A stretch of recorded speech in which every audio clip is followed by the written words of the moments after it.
வணக்கம், welcome back to my channel. இன்றைக்கி நாம் சம்மர் ஸ்பெஷல் ரெசிபி தான் பார்க்க போகிறோம். அதாவது நொங்கு வச்சு கீர் செய்ய போகிறோம். டேஸ்ட் வைஸ் பார்த்திங்கன்னா ரொம்பவே அட்டகாசமாக இருக்கும். சம்மருக்கு இது ரொம்ப கூலிங்காக இருக்கும். இந்த ரெசிபியை இப்போ நம்ம எப்படி செய்யலான்றதை பார்க்கலாம்.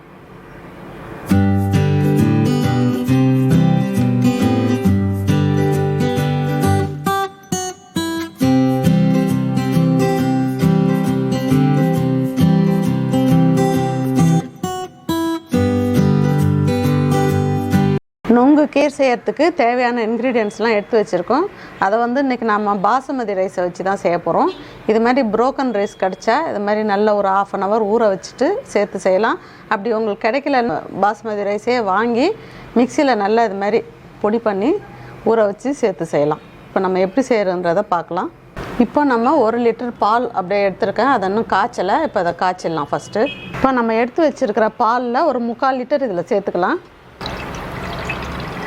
இப்போ மீதி இருக்கிற 1/4 லிட்டர் பாலில் நம்ம நுங்கையும் இந்த பாலையும் சேர்த்து நல்லா ஃபைனாக அரைக்கணும். அதனால் இதை எடுத்து வச்சிடலாம்.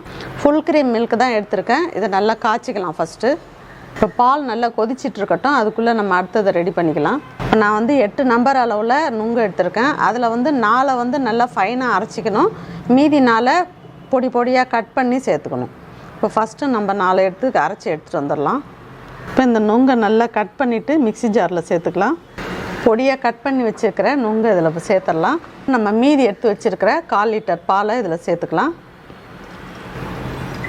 இப்போ இதை நல்லா ஃபைனாக அரைச்சி எடுத்துகிட்டு வந்துடலாம். நல்லா இது மாதிரி ஃபைன் பேஸ்ட்டாக இது மாதிரி அரைச்சி எடுத்துக்கணும். பால் நல்லா கொதிச்சிட்டு இருக்குது. இந்த டைமில் நம்ம ஊற வச்சு எடுத்து வச்சுருக்கிற பாசுமதி அரிசியை இதில் சேர்த்துடலாம். இப்போ இந்த அரிசி நல்லா குழைவாக வெந்து வரணும். பாசுமதி அரிசி சேர்த்து செய்யறதுக்கு காரணம் என்னென்னு பார்த்திங்கன்னா, இந்த அரிசியில் உள்ள ஃப்ளேவரும் நொங்கு ஃப்ளேவருக்குமே நல்லா மேட்ச் ஆகும். டேஸ்ட் ரொம்ப அருமையாக இருக்கும். நிறைய மெத்தடில் பண்ணலாம். இதுவும் ஒரு மெத்தட் இந்த மாதிரி செய்கிறது. அரிசி நல்லா கொதிக்கும் போதே அந்த ஃப்ளேவர் ரொம்ப அருமையாக இருக்குது. நல்லா கஞ்சி பதத்துக்கு நல்லா வேக வச்சு எடுத்துக்கணும். இப்போ இதை நல்லா குழைவாக வெந்துடுச்சு. நல்லா இது மாதிரி குழைவாக வேக வச்சுக்கணும். இப்போது நம்ம நொங்கும் பாலும் சேர்த்து அரைச்சி வச்சுருக்கிற விழுதை இதில் சேர்த்துடலாம். இந்த விழுதை சேர்த்ததுக்கப்புறம் நல்லா எல்லாத்தையும் ஈவனாக மிக்ஸ் பண்ணிக்கணும்.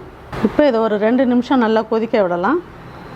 இப்போ நம்ம மீதி எடுத்து வச்சுருக்கிற இந்த 4 நுங்கையும் நல்லா பொடியாக கட் பண்ணி மிக்சியில் 1-2 அடித்து எடுத்துகிட்டு வந்துடலாம். இப்போ இது மாதிரி நல்லா 1-2 மிக்சியில் அடித்து எடுத்துகிட்டு வந்துட்டோம். இப்போ நல்லா கொதி வந்துடுச்சு. 2 நிமிஷம் கொதிக்க வச்சுருக்கோம். இதில் 200 கிராம் சர்க்கரை சேர்த்துக்கலாம். அடுப்பை நல்லா சிம் பண்ணிக்கணும், இல்லைன்னா மேலெல்லாம் தெரிக்கும். இதுக்கு வெல்லம் சேர்த்து செஞ்சோம்னா நொங்கு டேஸ்ட் கிடைக்காது. இது மாதிரி சர்க்கரை சேர்த்து செஞ்சால் தான் டேஸ்ட் நல்லா வரும். சர்க்கரை சேர்த்து நல்லா மிக்ஸ் பண்ணிவிட்டு ஒரு நிமிஷம் நல்லா கொதிக்க வைக்கணும். இதில் 3 ஸ்பூன் அளவுக்கு பாதாம் மிக்ஸ் எடுத்திருக்கேன். அதையும் இதில் சேர்த்துடலாம். இதில் ஏலக்காய், குங்குமப்பூ, சர்க்கரை எல்லாமே இருக்கும். அதனால் இது ஒன்று மிக்ஸ் பண்ணாலே உங்களுக்கு நல்ல ஃப்ளேவர் வந்துடும். இப்போ இதில் ஒரு 3 டீஸ்பூன் அளவுக்கு கண்டென்ஸ்டு மில்க் சேர்த்துக்கலாம். இதுவுமே நல்ல ரிச்சான டேஸ்ட் கொடுக்கும். இப்போ இந்த மில்க் மெய்ட் சேர்த்து இதையும் நல்லா மிக்ஸ் பண்ணிக்கலாம். மில்க் மெய்ட் சேர்த்து நல்லா மிக்ஸ் பண்ணிட்டோம். ஒரு 1/2 டீஸ்பூன் அளவுக்கு ஏலக்காய் பொடி அதையும் இதில் சேர்த்துடலாம். சேர்த்துட்டு இதையும் நல்லா மிக்ஸ் பண்ணிக்கலாம். இப்போ நம்ம ஃபைனலாக 1/2 மூடி தேங்காய், இது மாதிரி தேங்காய் பால் எடுத்து வச்சுருக்கேன். அதையும் இதில் சேர்த்துடலாம். இது டேஸ்ட்டு ரொம்ப அருமையாக இருக்கும் இது சேர்த்து செஞ்சால். இப்போ நம்ம தேங்காய் பால் சேர்த்துட்டு ரொம்ப நேரம் கொதிக்க வைக்கக்கூடாது. அடுப்பை சிம் பண்ணிவிட்டு ஒரு நிமிஷம் இருந்தால் போதும். நல்லா தேங்காய் பால் சேர்த்த உடனே எப்படி நல்லா நுரைச்சி வருது பாருங்கள்.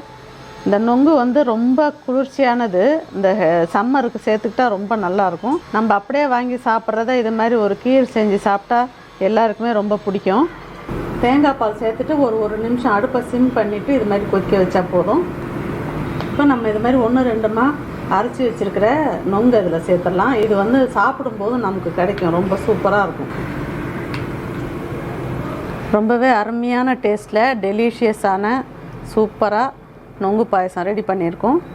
நல்லா இது மாதிரி எடுக்கும்போது இப்படி அந்த நொங்கோட பீசஸ் கிடச்சா நல்லாயிருக்கும் சாப்பிடும்போது. இதிலே முந்திரி தேவைப்பட்டால் நெய்யில் வறுத்து சேர்த்துக்கலாம். இல்லைன்னா இப்படியே இந்த நொங்கு டேஸ்ட்டோடையே சாப்பிட்லாம். இப்போ இதை சர்விங் பவுலுக்கு மாற்றிடலாம்.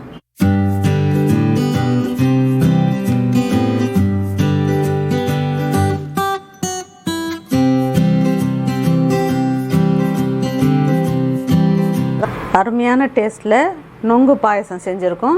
இந்த ரெசிபி வந்து ரொம்ப எல்லாருக்குமே பிடிக்கும். குழந்தைங்க எல்லாமே ரொம்ப விரும்பி சாப்பிடுவாங்க. வெறும் நொங்கா கொடுக்கறத விடவும் இது மாதிரி சேர்த்து செஞ்சால் சத்துக்களும் ரொம்பவே நிறையா கிடைக்கும். இந்த சம்மருக்கு இதே மாதிரி இந்த கீர் ரெசிப்பியை உங்கள் வீட்டில் உள்ளவங்களுக்குலாம் செஞ்சு கொடுத்து சம்மரை நல்லா ஜாலியாக என்ஜாய் பண்ணுங்கள்.